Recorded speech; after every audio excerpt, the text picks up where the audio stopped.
Kira-kira presiden Indonesia apakah harus orang Jawa? Tidak, kita saja memasukkan hal bawah sadar. Kalau orang Jawa model Jokowi enak nggak jadi presiden?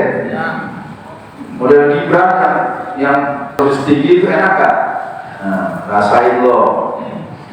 Ya, karena kalau Pak Prabowo nggak ada, besok presidennya Gibran. Lihat aja mainnya main boneka, main sepeda-sepedaan.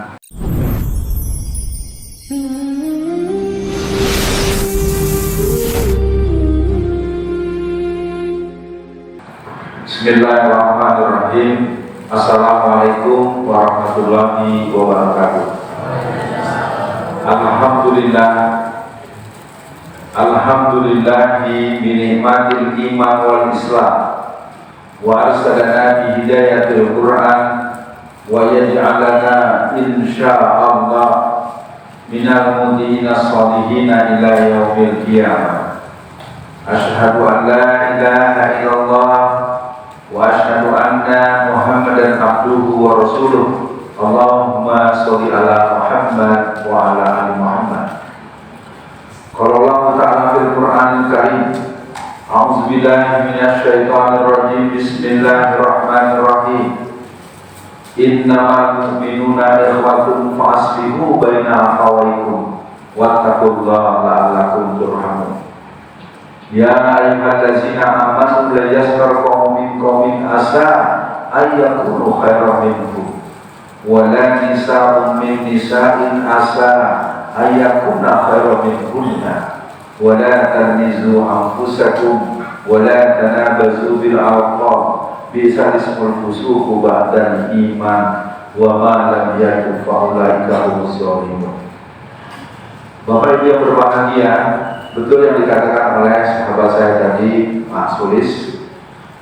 Mulai 2025 ini saya cuma memberikan slot waktu sekitar 7 hari kurang dikit lebih dikit berada di tanah Solo Raya.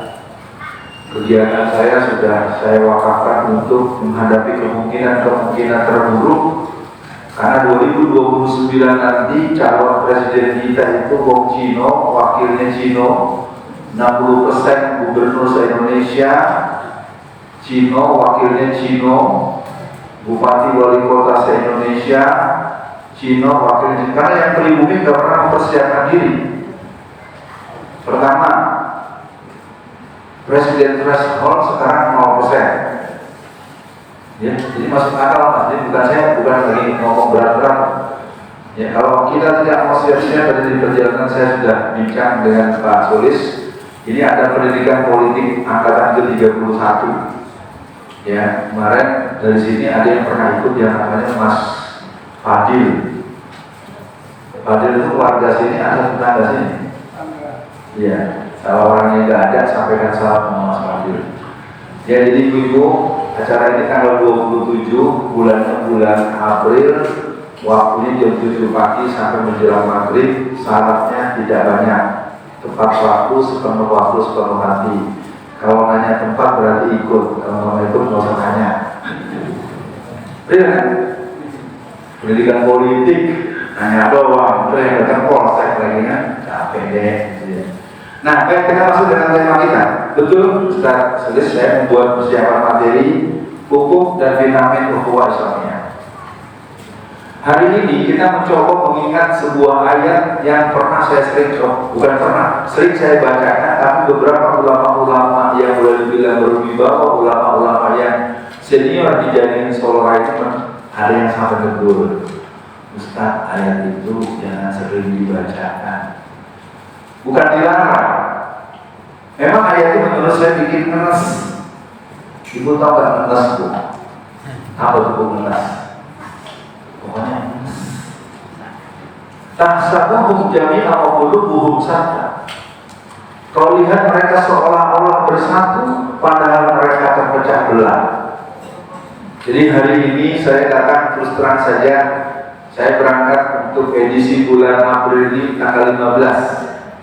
Insya Allah jelang akhir bulan ini saya kembali lagi untuk mengurus ke Lampung, ke Palembang, dan balik dulu ke Semarang ke Magelang, terus jadi saya harus berani mengatur diri, karena kalau tidak, kita selalu bilang tidak siap. Tidak ada orang. Ini Sukoharjo ya? Sukoharjo buat apa ada pilkada? Calon menantu, ya kan? Buang-buang uang. Mesti kemarin nggak usah ada pilkada. Kasih aja uang buat mesin ini bisa dibangun 15 tingkat.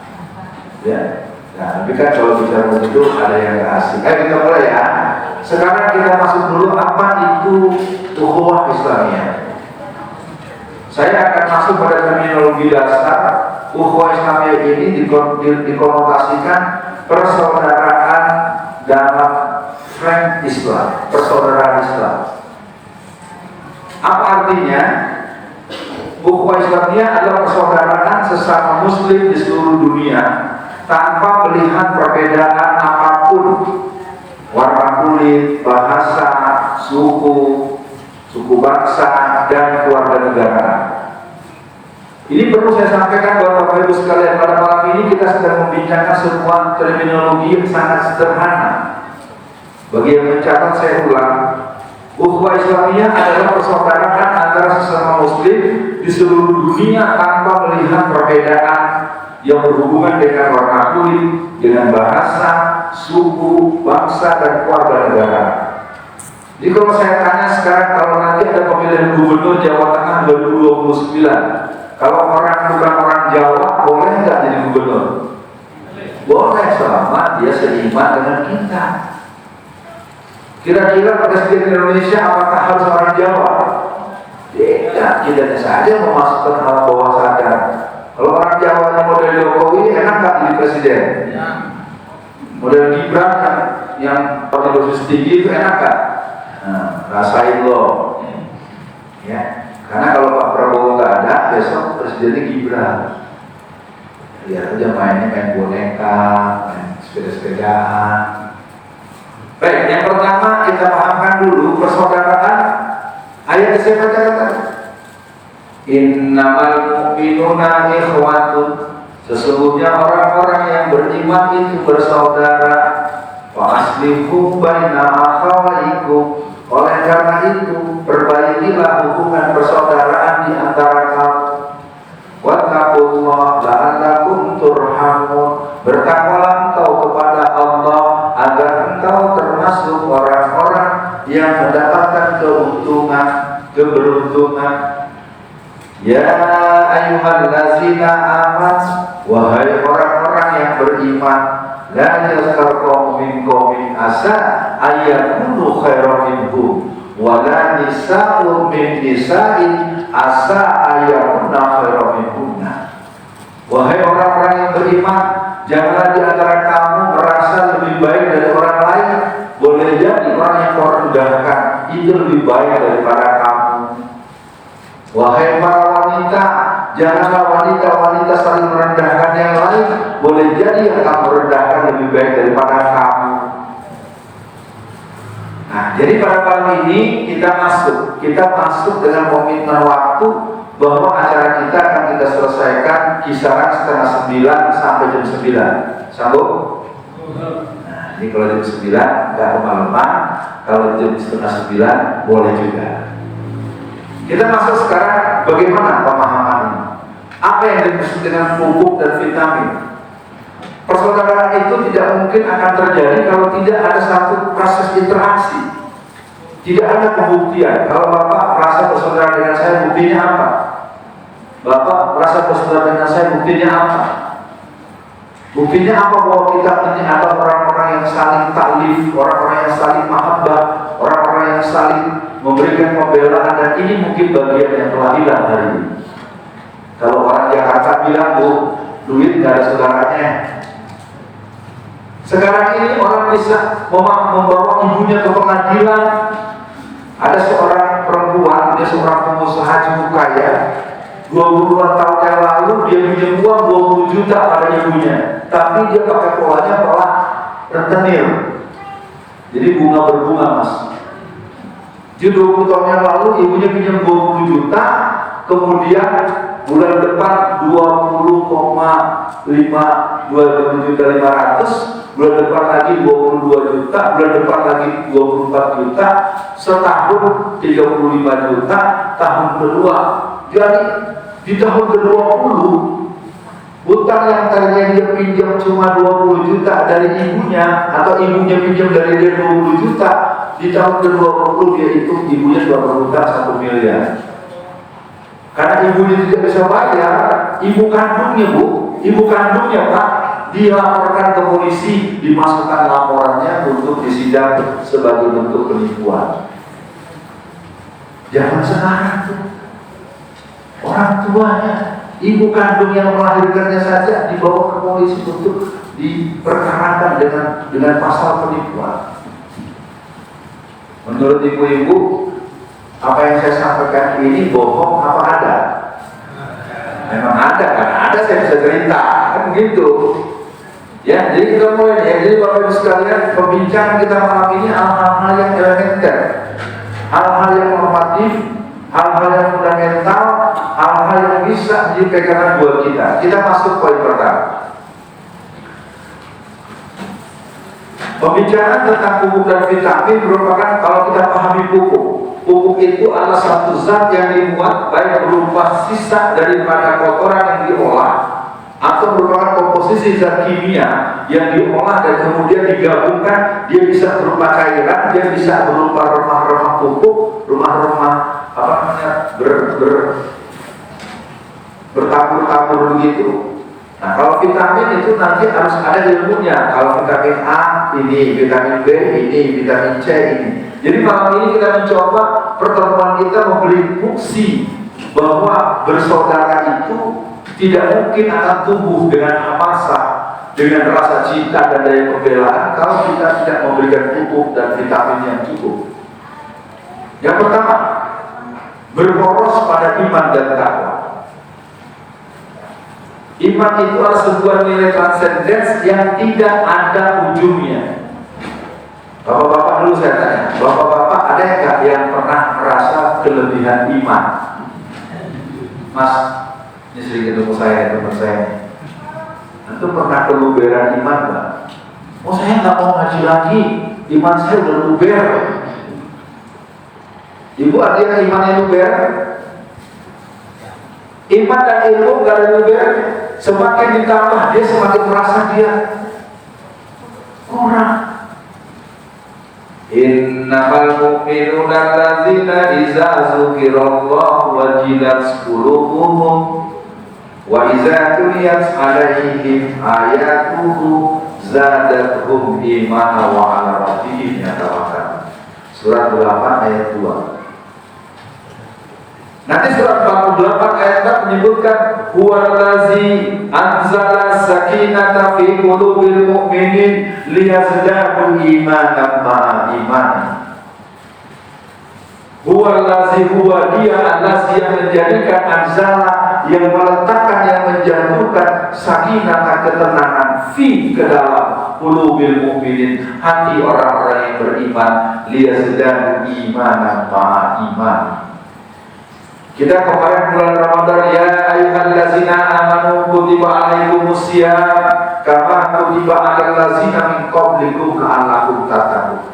Orang beriman suruh dipuasa, orang beriman suruh berpuasa, orang berpuasa memenuhi berbagai kemuliaan, prakteknya ujungnya bertakwa. Orang bertakwa siapa? Wasari'u ila maghfirati wa jannatin arduhas samawati wal ardu lil muttaqin. Siapa orang yang bertakwa itu? Orang yang terbiasa menyedekahkan hartanya dalam keadaan ringan maupun berat. Siapa orang bertakwa itu? Orang yang mampu menahan amarahnya. Siapa orang yang bertakwa itu? Orang yang suka memaafkan kesalahan orang lain. Ibu-ibu sekalian, bapak sekalian, poin pertama kajian kita adalah berbicara persaudaraan dalam Islam itu berporos iman dan takwa. Keimanan itu kata Rasulullah, al-imanu yazid wa yanqus. Iman itu naik turun. Makanya bagi orang yang mengerti hakikat majlis taklim, sesungguhnya majlis taklim itu adalah sebuah media di mana kita belajar untuk merawat keimanan. Pernah saya sampaikan dua kita di mana sih yang ada lapangan sebelah mana sih pengajian kita yang dulu tempatnya menunjuk. Saya ingat dulu pertama kali saya datang, saya mengajak ibu-ibu mengingat ada 5 fungsi majlis taklim. 5 fungsi majelis ilmu. Yang pertama sebagai media untuk merawat keimanan. Yang kedua untuk memperluas wawasan. Yang ketiga sebagai media kontrol akhlak. Yang keempat sebagai untuk mempunyai perspektif yang mantap. Dan yang kelima untuk membuat kita berada di jalan dakwah dan jihad. Jadi kalau orang tidak memahami hakikat majelis ilmu itu tidak akan pernah dia ada bosannya. Apakah ustadznya, apakah ustazahnya, apakah jamaahnya. Ya, tadi saya baru cerita pada Pak Sulis. Saya orang kalau sudah ada jadwal, ya saya suka hadir di majelis ilmu, suka duduk, saya nyatet. Orang-orang suka bilang, Ustaz Rafian mau ngisi, enggak, saya mau duduk, mau dengerin bapak ceramah. Ya, tapi dari beberapa kejadian sudah saya laporkan di sini, nggak saya sampaikan. Yang pertama itu, yang kedua, persaudaraan ukhuwah Islamiyah itu perlu diasuh, perlu dipupuki, perlu divitamini. Yang kedua dengan apa? Saling menyapa, saling tersenyum, saling berwajah manis. Ayo bapak-bapak, ada nggak ustadz yang kalau datang kayak saya tuh, ibu-ibu susi, enggak kan? Kayaknya main-main kan, tapi itu punya nilai tersendiri. Saya nggak bilang saya benar, mereka salah. Tadi senang nggak kalau bapak ketika saya datang saya salamin satu-satu, senang nggak? Padahal kan saya nggak kasih apa-apa. Tadi mantu sama ya. Sama ketika saya panggil susi, ibu udah tahu. Ya enggak lah Ustaz, saya sama Ustaz gitu. Jadi yang kedua, saling menyapa, tersenyum dan berwajah manis. Nah ini yang perlu saya ingatkan buat ibu-ibu, non sewu ibu ya, non sewu apa ya. Kalau orang cowok itu senyum tuh belum tentu senang. Senyum itu nyenang-nyenangin wong. Maaf ya Pak ya, dari mata berasa. Kalau saya kan orang Betawi, apa yang dirasakan diomongin, apa yang dipikirin diomongin, habis itu udah. Tapi kalau bapak ibu enggak, harus diomongin begitu. Sakit hati, dendam 7.000 tahun. Ya, jadi yang kedua, saling menyapa, saling tersenyum, berwajah manis. Ya, menurut ibu-ibu, saya ini udah tua atau belum Bu? Ibu-ibu mencah. Kita tes ya. Bapak sekarang umurnya berapa? 72. Bapak 62 yang sebelahnya? 64. Yang sebelahnya? 48. 65 tahun? Enggak, yang ini kayak ini. Oh, udah nanya aja. Nah, jadi yang kedua adalah saling menyapa. Suka atau tidak kalau kita bisa merasa itu apa kabar, senang saya. Ini cerah terus deh, itu banyak uang ya. Waktu saya di penjara, ya, kan saya di penjara itu terakhir di Porong. Porong itu pusat lembaga pemasyarakatan yang berada di Sidoarjo. Tapi Kanwil Menkumham tidak mau disebut Sidoarjo. Porong itu Surabaya. Sudah selesai. Kalau penguasaan jelas Porong di Sidoarjo, ini mau bilang di Surabaya. Jadi hari-hari kita dalam penjara itu, dalam penjara itu di tengah itu ada tanah lapang, lapangan sepak bola. Itu tempat tahanan itu seperti kipas. Ada blok C, C1, C2, C3, C4, blok A, B1 terus. Hari-hari saya kan namanya kita dalam penjara, ya udah makan di situ aja kan. Ustaz kok kalau sehari-hari nggak kelihatan sedih, Ustaz ceria terus gitu. Saya bilang tidak mungkin orang tidak ada sedih, tidak mungkin orang tidak ada masalahnya. Tapi kalau saya menampakkan wajah murung dan sedih, untuk apa? Kalau kita menampakkan kesedihan, kegundahan, kegalauan, karena hidup susah, gak punya uang, kontrakan habis belum bayar, anak sekolah belum bayar, kita wajahnya sedih. Saya bilang, kalau saya tampakkan wajah yang sedih, udah wajahnya susah, hidupnya susah. Biarlah hidupnya susah, tampangnya jangan susah. Setuju? Oke. Adik saya Assalamualaikum. Aduh, baik. Yang kedua ya. Yang ketiga, saling berbagi, saling memberi dan bersedia untuk menerima. Ini penting ibu kalimat lain, menerima. Kadang-kadang tetangga kita pulang dari pulang kampung, mungkin bawakan makanannya buat kita nggak tertarik. Tapi bu, kalau saya kalau ada yang kasih itu diambil. Tahu-tahu, assalamualaikum bu, ini loh, ada pulang kampung. Oh sama, kasih yang lain aja. Ada nggak tuh ibu-ibu yang suka begitu? Jangan, ibu ya, kalau tetangganya datang. Waktu saya masih awal-awal menikah, awal berdua tahun 90-an, saya sudah jadi aktivis dakwah. Saya mulai berdakwah tahun 84. Salah satu ajaran Rasulullah adalah kalau kita masak, kuahnya dibanyakin, gitu ya.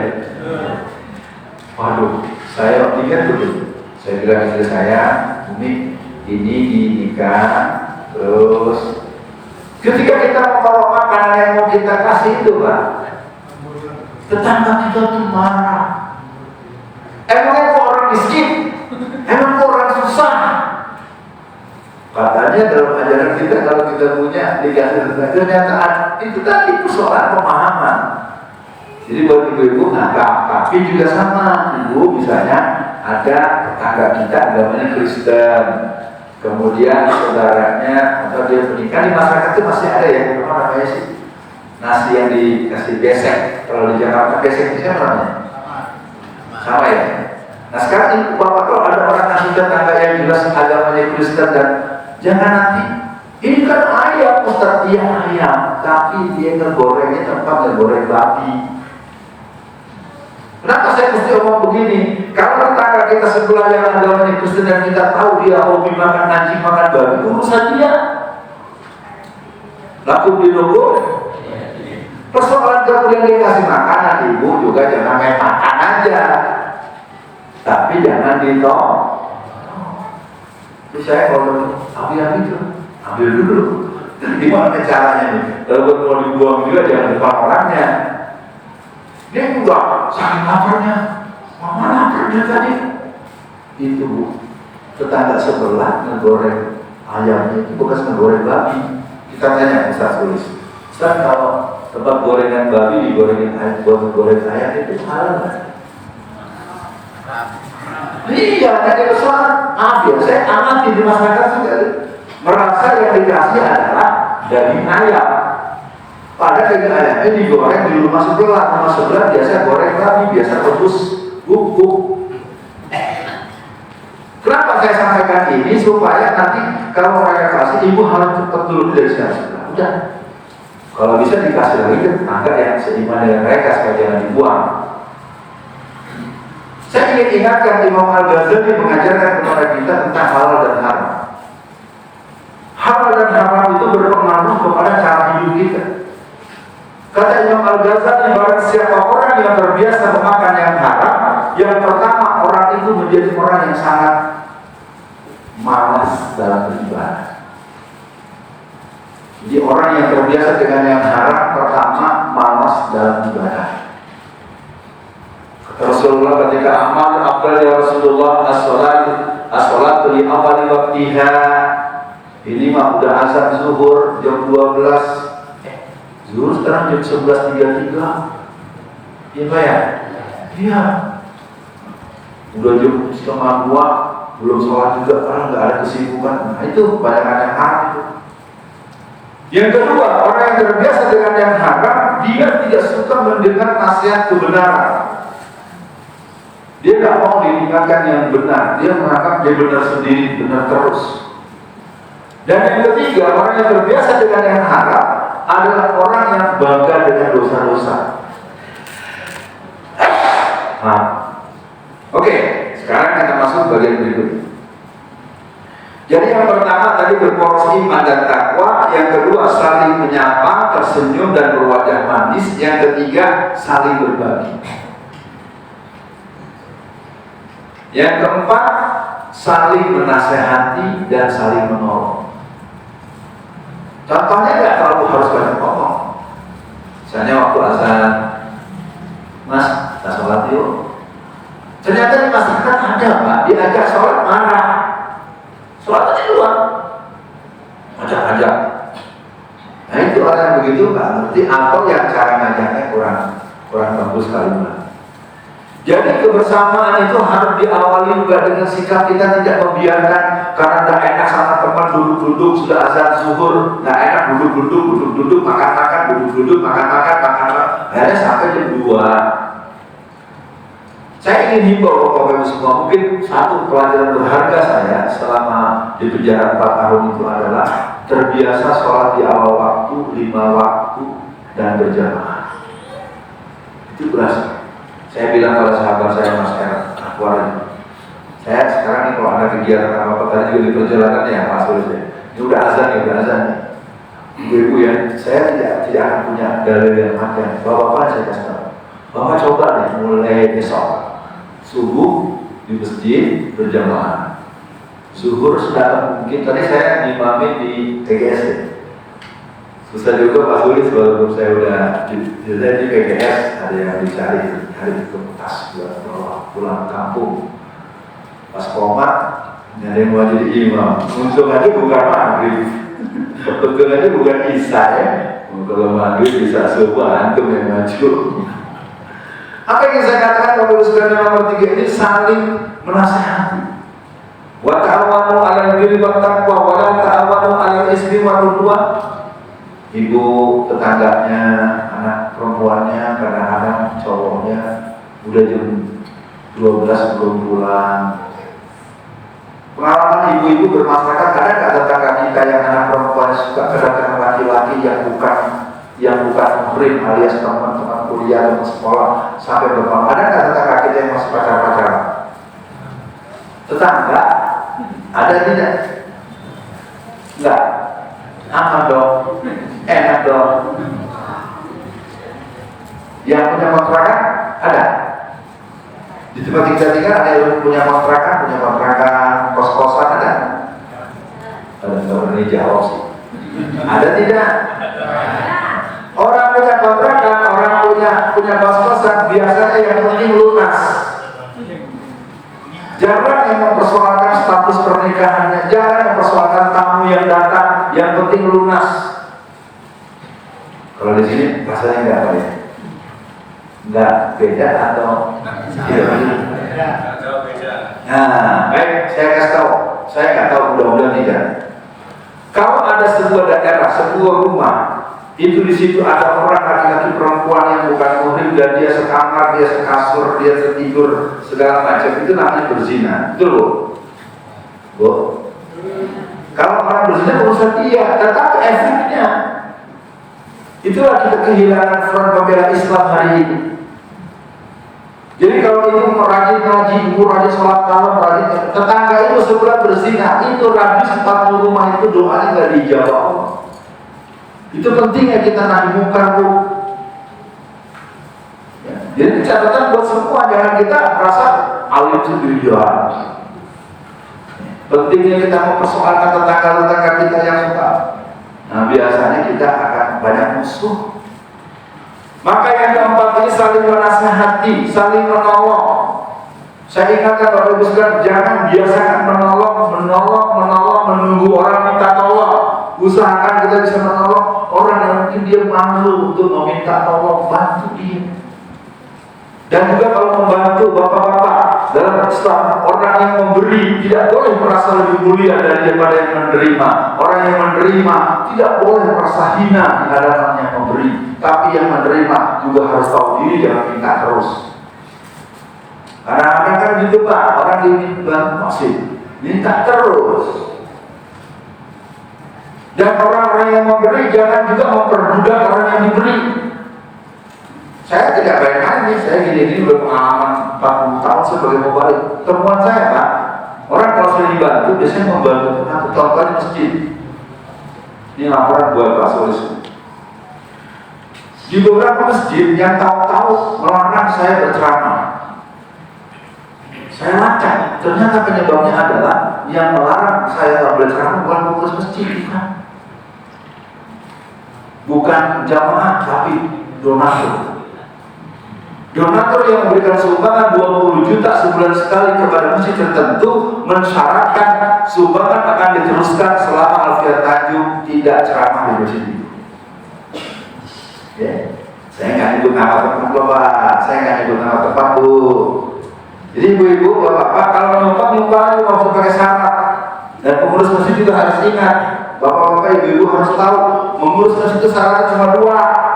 Yang prinsip orangnya rajin ibadah, rajin ke masjid. Jangan pengurus masjid rumah samping masjid jarang ke masjid. Yang kedua, pengurus masjid itu takutnya hanya pada Allah. Saling menasehati, tawasaw bil haq, tawasaw bis sabr, wa tawasaw bil marham. Sekarang ini berat. Dulu zaman saya kecil, ibu-ibu mungkin lihat gaya saya begini. Tapi saya kalau pernah kenal saya zaman saya kecil, saya tidak pernah membelalarkan mata ke ibu saya. Saya disuruh apa saja saya akan bilang ya Bu. Saya dimarahi ya.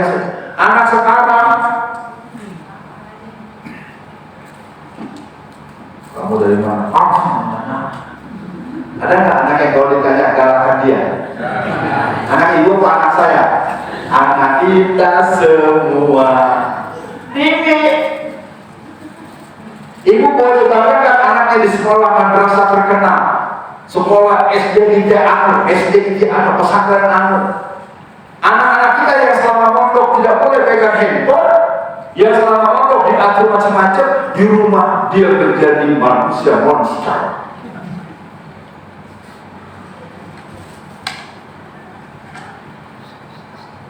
Salma, ada nggak anak-anak jadi tuli kupingnya gara-gara sedang handphonean? Dulu dibanggakan, dipanggil sekali dia mah. Sekarang udah 15 kali. Yang istri begitu juga, yang suami begitu juga. Bukan di sini, bukan di Indonesia. Itu. Ibu bapak sekalian, saya akan ceritakan 2 hal. Yang pertama di Bogor, itu ada rumah sakit yang menampung anak-anak yang mengalami kerusakan jiwa gara-gara handphone. 318 orang. Jadi dia di rumah sakit itu Bu, tidak ada handphone Pak Solis, tidak ada handphone. Itu satu lagi. Ada sebuah kampung kena sindrom TikTok. Jadi di kampung itu kerjanya, tapi bukan bisa Mas, sampai mereka mau nangis karena nggak bisa berhenti. Ibu hati-hati, saya bukan bergurau. Saya ini basic saya filsafat pendidikan dan sosiologi pendidikan. Seluruh sistem yang membuat kita tidak harmonis, yang membuat kita tidak mempunyai kesadaran bahwa kita harus membangun sistem sosial Islamis. Kita dari dulu zaman sekolah tahun 80, tahun 90, kalau nyekolahin anak paling malu kalau anaknya masuk kelas IPS, betul? Kita dijahatin. Jadi orang kaya ilmunya ekonomi IPS. Jadi bupati, jadi wali kota ilmunya politik IPS. Kalau IPA berarti Anda harus jadi pemilik pabrik. Jadi Anda jadi karyawan pabrik. Maaf ya Pak, saya ingin buka ini sebagai sebuah kesadaran. Hari ini kita harus tahu, Rasul kita mengajarkan utlubul ilma minal mahdi ilal lahdi, talabul ilmi ala kulli muslimin wal muslimati.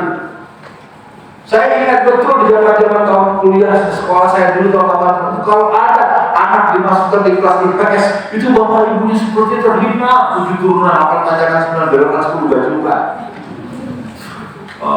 Anak saya masuk di IPA saja. Betul tidak?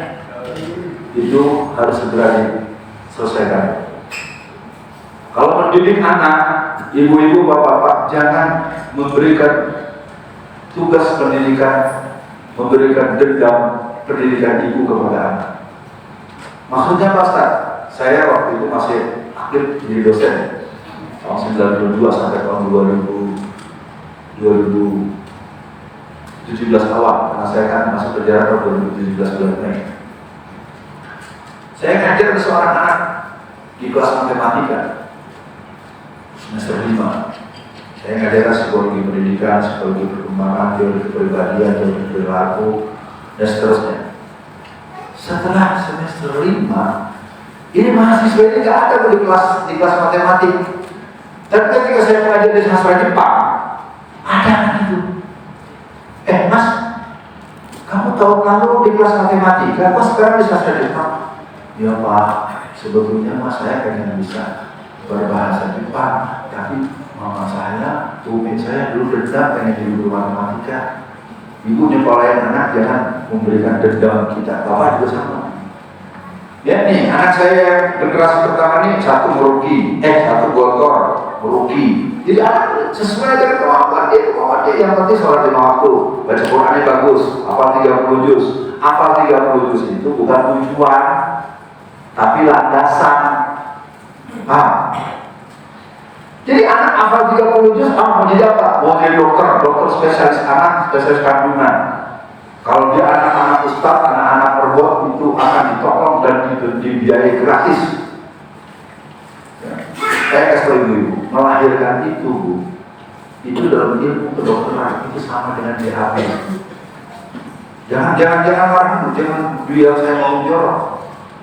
Kenapa dulu nenek-nenek kita, yang putih kita tahun 1920, 1920-an itu kan anaknya ada yang 20, ada yang 17, betul kan? Kenapa ibu-ibu sekarang ibu banyak yang stres? Ya orang, gimana ini?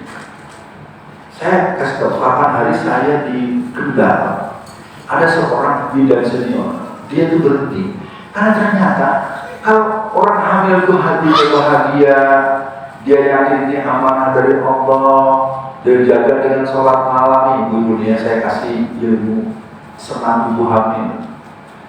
Senam ibu hamil menurut para ahli itu persis dengan gerakan sholat. Jadi kalau ibu sedang hamil menjaga sholat 5 waktu di awal waktu, tambah sholat taubiyah, sholat rawatib, tambah sholat duha, tambah sholat al-dhuhr. Jadi nenek-nenek kita zaman dulu tuh kalau melahirkan, saya punya kawan Pak namanya Ustaz Anwar, dia di Cibubur. Ustaz Anwar itu seumuran saya, anaknya baru 9, dikit ya Bu. Dan seluruh persalinannya di rumah. Anak pertamanya, Mas tulis, anak pertamanya persalinannya oleh dia langsung. Boleh nggak kalau ibu melahirkan suaminya yang bantu? Ya boleh lah. Yang bikin juga suaminya. Jangan marah Pak. Betul Pak, saya juga kaget tuh Ustaz Anwar ini. Jadi anak pertama ternyata mudah. Ya, kalau saya belum bisa lebih dari dia. Anak kedua, anak ketiga. Jadi ketika anak yang ke-7 dan ke-8 itu yang membantu persalinan ibunya adalah anak perempuannya. Ibu tahu Pak, saya kasih rahasia. Jadi jangan heran, kita jangan sekarang kayaknya anak mau dikasih makanan yang haram, yang halal, salah, dikasih yang halal. Susah. Budi, jangan begitu lah. Ada anak yang begitu? Ya iya, karena ibu mau posyandu. Di posyandu disuntik, namanya imunisasi dan vaksinasi. Ibu jangan, saya ini dari dulu sekolah saya kuliah aja dulu, beasiswa saya berdua. Biar anak-anak Pak ngomongnya baik, kesannya kayak sok tahu ya. Menurut antum kalau orang kuliah tetap beasiswa itu mahasiswa pintar atau mahasiswa kayak Jokowi? Ini dong, bener itu. Kan saya dapat beasiswa nih, di Jakarta itu dulu ada namanya KPZB, kumpulan orang-orang kaya yang menyiapkan zakat paling buat beasiswa. Nah di kampus tempat saya belajar, sekarang namanya UHAMKA, dulu di Muhammadiyah Jakarta. Itu ada yang namanya beasiswa dari Sintor Semar, Pak Harto. Jadi yang PBZ Mas saya udah dapat. Ini yang Sintor Semar masih ada sisa 2 atau 3 lagi nih mau dikasih ke saya. Kan tadi dirangkap dari kampus. Ini ada 3 lagi nih yang belum dikasih. Pernah Pak? Lalu salah satu kalian saya ingat namanya sahabat Zedpi, namanya orang Aceh. Usul, Ini ada sekian, satu kasih Alfian. Alfian kedua ada satu. Dia mas rakyat apa-apa. Maksud saya ngomong begini, saya bicara begini, saya bertanggung jawab ibu, bapak semua, walaupun tidak harus melawan. Usahakan anak-anak kita jangan masuk setetes pun saripati yang namanya, karena dia mengandung zat depopulasi. Saya tahu omongan saya ini bisa membuat saya ditangkap lagi, saya tahu. Tapi saya menurut logika hukum nggak mungkin ditangkap. Karena kalau ditangkap kan persidangan terbuka Pak. Cuma terbuka di luar nggak berani. Karena saya sudah konsultasi dengan Ibu Dokter Fadila Sumari. Suka nonton YouTube saya nggak sih? Dibaca berita, saya datangnya semua tuh. Dari Pak Anies Baswedan, dari Munarman. Nah, ini saya kalau bertemu dengan mereka tuh biasa bicaranya dua. Ada yang super rahasia, super. Saya nggak berani ngomongin. Jadi yang ditayangkan itu yang untuk umum saja. Nih, kalau vaksinasi imunisasi memang harus ada gerakan. Makanya mulai sekarang dengan adanya Dinas Pendidikan Politik nanti, siapa yang mau diutus berangkat, kita mulai berebut dulu RT RW, ya, kepala desa. Nanti zat-zat yang dibawa itu dari ambil kesehatan Pak, dikumpulinnya Pak, buang aja ke laut, buang. Saya katakan terbuka, memang itu saja. Kenapa kamu di bumi anak-anaknya banyak yang sakit, anak-anak paling? Coba deh, pelajari di kamu. Yang sakitnya aneh-aneh, palanya gede, matanya melotot, itu anak-anak orang kampung. Supaya kaum pribumi tidak punya generasi yang cerdas, generasi yang pemberani, generasi yang sehat. Kalau anak itu masuk zat asing dalam dirinya, jangan salahkan kalau dia tidak hormat pada orang tuanya. Jadi kalau bapak ibu punya anak suka melawan anak, malah suka membentak, itu bukan kemauan dasar dia. Karena ada sesuatu yang ada bergerak. Saya ingat omongan ceramah saya kemana-mana dijawab oleh Kementerian Kesehatan di TVRI. Oke, dikit lagi. Sekarang ini berapa? Nah, sudah waktu. Nanti kita kasih feedback, bukan yang jawab. Boleh nggak? Bu, siap-siap Bu yang marahnya mau jawab. Ya, kalau nggak bisa, ada bapak ini bantuin. Yang keempat, menolong, menasihati, saling menasihati. Menasihati itu kalau Ibrahim bin Adam, seorang tabi'in, nasihat itu tidak selalu harus omongan. Dalam pepatah Melayu disebutnya, kalau kau hidup dalam dunia ini, pahamilah yang tersurat, pahami yang tersirat, mengertilah yang tersuruh. Di suatu waktu ada seorang ulama-ulama pelanjut, para nabi dan rasul, nabi-nabi, sahabat, tabi'in, di generasi tabi'in itu ada seorang yang bernama Ibrahim bin Adam. Ibrahim bin Adam itu sedang duduk di tepi tumpukan sampah, tetapi dia mengambil sepotong tulang. Ada tulang, dia gini kan Pak, pakai apa gitu? Ada orang dia. Ya Ibrahim bin Adam, sedang apakah Anda? Anda bertanya pada saya, ini tulang. Kalau nanti Anda sudah meninggal dunia, Anda pun hanya tinggal tulang saja. Tahukah Anda, semua pasti mati, kullu nafsin za'iqatul maut. Kira-kira Jokowi pasti mati nggak Bu? Ijazahnya palsu apa asli Bu? Ibu tangkap dong. Dia ngomong bukan saya nanya doang. Jadi semua bakal mati, nggak perlu sombong. Kalau kematian sebuah kepastian, jangan kau jadi orang yang tidak mengerti bahwa kematian tidak ada muajjal. Kisah-kisah kematian dalam pengalaman saya berdakwah, saya mau ceritakan kasus di Nusa Tenggara Barat. Mungkin perlu ditanyakan nanti dari ilmu akidah dan ilmu agama, tapi di pengalaman langsung. Jadi adalah seorang anak perempuan, Pak. Perempuan kan di mana-mana senang berdandan, senang berparfum, senang pakai penampilan bervariasi. Kalau bapak-bapak dari zaman dulu kan model baju gini-gini terus. Kalau ibu-ibu kan di sini di sini gitu. Begitu. Nah, waktu itu si anak ini dia mau ke salon, minta uang karena dia ingin mempunyai model rambut sesuai dengan artis yang sedang terkenal saat itu. Ibu, kalau kita ke salon rapiin rambut untuk dibuat sedemikian rupa, kira-kira mahal atau murah? Kalau potong biasa, kalau disesuaikan dengan artis itu jadi mahal. Anak ini ternyata sudah terlanjur janji dengan pacarnya. Mas, jadi kalau ketemu malam minggu ya, aku pakai model rambut. Tapi ibunya bilang, nah, ibu nggak ada uang.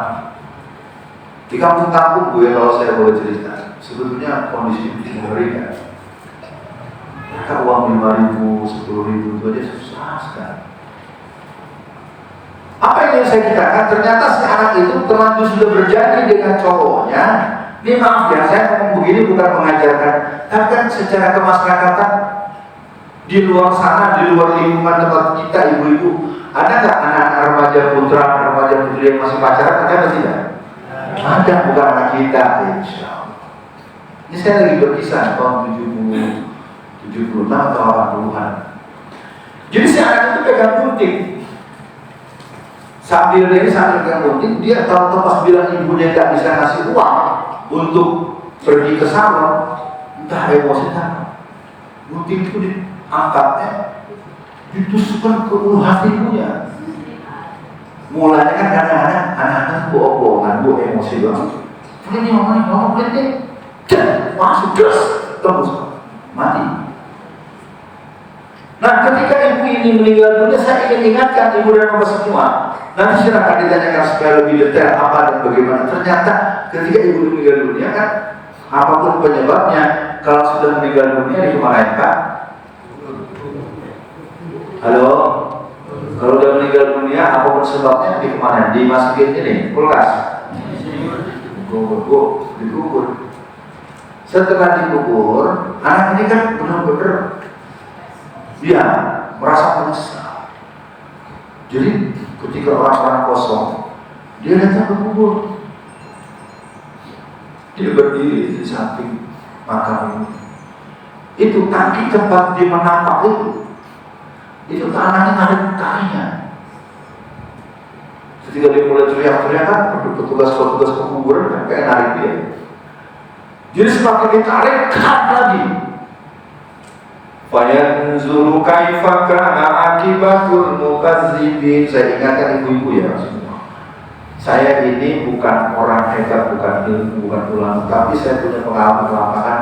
Jangan pernah hidup menyakiti hati ayah dan ibunya, terutama ibu. Buat laki-laki, barang siapa kamu yang hidup menyakiti hati ayah dan ibumu, terutama ibumu, Allah akan menyusahkan kau dalam urusan rezeki. Silakan koreksi diri yang pernah bentak ibunya, yang pernah gebrak meja, yang pernah banting gelas. Ya, saya minta ceritanya, karena saya punya banyak temuan dan ini terkonfirmasi dengan ulama-ulama di sana. Jadi artinya yang saya katakan bahwa kita butuh saling menasihati. Berbakti kepada orang tua itu sebenarnya adalah karomah buat kita.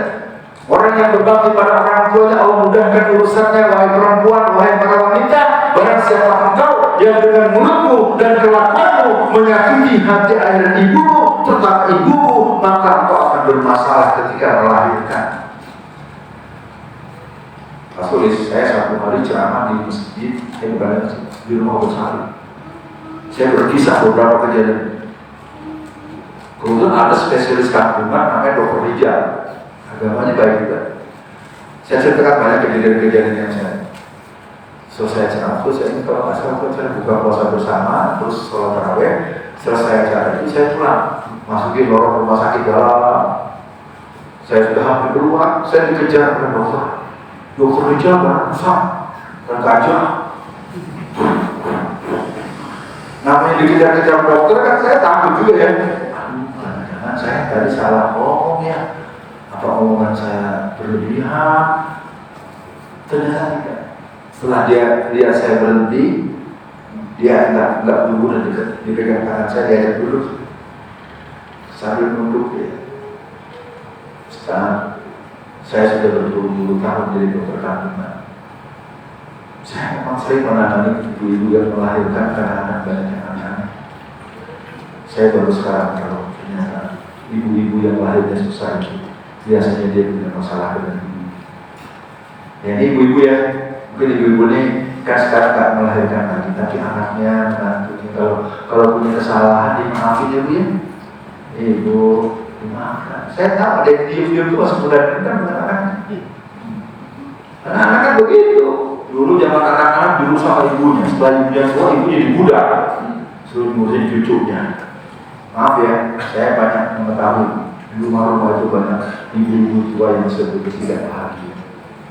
Tapi dia nggak mungkin cerita sama tetangga, nggak mungkin cerita sama orang. Ya, perhatikan mas, kalau aku punya istri jangan sampai pertuanya atau ibu anak dibudakin sama istri anda. Serius, saya nggak berkurang, bukan saya. Nggak ada yang lapor ke saya, nggak. Saya hanya ingin mengatakan omongan saya diduga kuat itu bukan hoax. Oke ya, terakhir. Ini agak berat nanti. Saling menjaga kehormatan, saling menjaga aib, dan saling menjaga kelemahan. Ibu-ibu mungkin dapat dengar, Ustaz kita gini. Mungkin ada benarnya. Tapi kekeliruan yang ada pada dia dibandingkan dengan kebaikan yang dia sampaikan juga harus kita. Jangan sampai ada hal yang siapa di sini kita yang nggak punya dosa? Bu, siapa yang nggak punya dosa? Pak, ada kayak hidupnya nggak pernah berdosa, selalu memberi bahagia keluarga. Jadi pupuk dan vitamin yang terakhir adalah saling menjaga kehormatan, saling menjaga aib, saling menjaga kelemahan. Saya mau cerita nih, tapi anak kecil gak ada yang nyimak ya. Ini berat ceritanya, agak berat, tapi harus diceritakan. Satu hari sebuah kantor, sebuah instansi itu ada proses pemilihan pejabat di kantor. Jadi ternyata bapak-bapak, ibu-ibu ada dalam hadis Nabi, barang siapa orang yang ingin keluarganya diberkahi Allah, ada 4, tapi satu di antaranya dia tidak boleh membuka aib keluarganya. Ini mungkin satu peringatan keras buat saya. Jadi si bapak itu karena sudah dekat dengan temannya, dicerita Mas Tulis bahwa katanya istrinya itu hiperseks. Deh, saya gitu aja, saya nggak usah saya terangin ya. Ibu ngerti kan sama situ? Jadi si fulan A dan fulan B yang bersaing di kantor, terlanjur dia menceritakan bahwa istrinya itu punya kecenderungan pemenuhan kebutuhan rohaninya tinggi. Padahal ini jabatannya satu, saya kepala bagian atau kepala dinas atau kepala. Kalau ada 2 orang yang akan maju, sementara jabatannya cuma 1, apakah bisa dua-duanya menjaga? Satu jabatannya kan? Padahal mereka berteman. Nah, kalau untuk urusan posisi, urusan politik, urusan jabatan, mungkin nggak seseorang mencelakai orang lain? Contohnya Jokowi paling gampang. Iya, 4 orang pejabat Pemkot Solo masuk penjara gara-gara kelakuan. Di Jakarta itu ada 1 anggota DPRD gara-gara mempersoalkan uang 3 triliun. Saya ketemu langsung dengan pengacaranya. Jadi artinya itu bisa juga dilakukan oleh saya dalam hidup konteks. Kalau kita ikuti setelah Rasulullah kepemimpinan umat Islam, siapa yang mimpin? Halo? Iya siapa? Maksudnya siapa itu orang gimana sih? Abu Bakar. Umar matinya di. Setelah itu siapa? Utsman matinya di. Setelah itu siapa? Matinya di. Ya? Kalau beliau matinya semuanya mati syahid. Kalau kita belum jelas. Terakhir yang dia terakhir, tolong simak. Saya sedang mungkin tidak ngomong apa ada, tapi saya kasih kode. Karena si fulan sudah bercerita kondisi istrinya, sementara proses penetapan jabatan ini sudah dekat. Kan nggak mungkin nih, dia kan? Seperti antum sama saya, sama-sama golongan 4E, sama-sama doktor, sama-sama 40 tahun kerja, masih ada masa kerja 20 tahun lagi. Kira-kira kalau jabatan satu walaupun dia bersahabat cenderung berebut ada nggak? Sangat. Karena terlanjur ceplos bilang istrinya seperti itu, jadi istrinya dibohongi. Dia pesanlah gigolo. Ini repotnya. Ada yang ngerti, ada yang enggak. Ibu ngerti nggak sih gigolo? Kalau nggak ngerti, pelacur laki-laki. Jadi kawan pesaingnya ini dia memesan laki-laki titik-titik, paham titik-titik. Nah, apa paham? Terangin aja nih. Karena si fulan ada fulan dia berteman. Kira-kira kalau si fulan ini berkata kepada istri temannya itu, percaya atau tidak? Percaya. Dia bilang, Bu, suami ibu lagi ada di hotel Anu nomor sekian. Padahal di hotel Anu itu tidak ada suaminya, yang ada cowok yang sudah dipesan. Halo. Nah, akhirnya si ibu itu datang, ketok-ketok, ya sih kayak dia sampai di kamar suaminya kan. Pas masuk si yang gigolo itu udah dibayar. Di dalam itu udah dibuat sistem di video ini. Jadi setelah proses titik-titik, paham ya? Ibu senyum-senyum, ngerti gak sih? Dan dia bilang ngomong pengajian tapi ngomong jorok. Enggak, saya nggak ngomong jorok, saya lagi bicara kasus. Kenapa? Karena seorang suami menceritakan kecenderungan seksual istrinya kepada temannya, akhirnya dia ini kesempatan nih. Disewa hotel bintang 5, disewa gigolo. Ketika masuk si ibu kan kaget, di mana-mana ya kaget, bukan lakinya. Tapi kan ketika pelayanannya super canggih, ketika over gigitnya gigi 7, gigi 9, ya kan? Terjadilah yang tidak boleh itu. Paham sih? Halo? Nah, videonya ada 3. Video yang satu dikasih ke atasan, video yang satu dikasih yang bersangkutan, video yang satu dipegang sama lawannya, temannya. Kita ilustrasi aja. Kalau yang begitu adalah saya atau antum, lalu saya dapat video istri saya begituan sama, kira-kira berani nggak saya kantor? Nggak berani. Jadi akhirnya yang satu ini jadi pejabat, yang ini entah tenggelam di laut mana. Saya hanya mau cerita bahwa dalam ajaran Islam, walaupun itu kesalahan segala macam, kita ternyata dalam hadis Rasulullah, tahukah kamu keluarga yang diberkahi Allah? Keluarga yang diberkahi Allah pertama, dia selalu mendahulukan Allah dalam segala urusan dalam hidup dan persoalan hidup. Yang kedua, dia melakukan prinsip yang muda disayangi, yang sebaya dihargai, yang tua dihormati. Yang ketiga, keluarga yang diberkahi Allah itu harus punya kemampuan mengatur keuangan. Lain waktu kita bahas dalam Tuhan dulu. Dan yang keempat, keluarga yang diberkahi Allah, keluarga yang mampu menjaga aib rumah tangga. Ya, dah cukup saja sampai di sini. Mau nanya situasi politik nasional, mau nanya yang bisa diceramahkan. Kalau nggak ada yang ditanya, ya kita tutup biar kita ada terlalu. Ibu-ibu ada? Kosong? Ada satu orang, sebentar ya. Bapak ada? Bapak, please. Tengah? Kosong? Di satu-satu. Ada mikro pas ya? Nggak ada. Kamu udah belajar dengar? Silakan.